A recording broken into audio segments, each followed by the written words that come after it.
அன்பின் பரலோக பிதாவே, இந்த புதிய ஜூன் மாதத்தை தந்ததற்காக உமக்கு நன்றி செலுத்துகிறோம். ஆண்டவரே, இந்த மாதம் முழுவதும் உமது கிருபையும் இரக்கமும் எங்களோடு இருப்பதாக.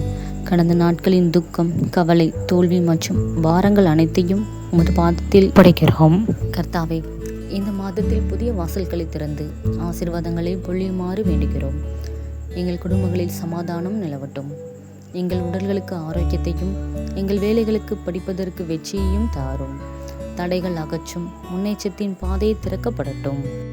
ஆண்டவரே, காத்திருந்த ஜெபங்களுக்கு பதில்களை அருளும். மனம் முனைந்தவர்களுக்கு ஆறுதலையும் நம்பிக்கை இழந்தவர்களுக்கு புதிய நம்பிக்கையும் கொடுக்கணும். இந்த ஜூன் மாதம் சாட்சிகளும் அதிசயங்களும் சந்தோஷம் செய்திகளும் நிறைந்த மாதமாக மாறட்டும். உமது பாதுகாப்பின் கரம் எங்கள் மீது இருக்கட்டும். எங்கள் போக்கிலும் வருகையிலும் எங்களை காத்தருளும். உமது சித்தம் எங்கள் வாழ்வில் நிறைவேறட்டும். இயேசு கிறிஸ்துவின் வெளியேற பெற்ற நாமத்தில் ஜெபிக்கிறோம். ஆமென்.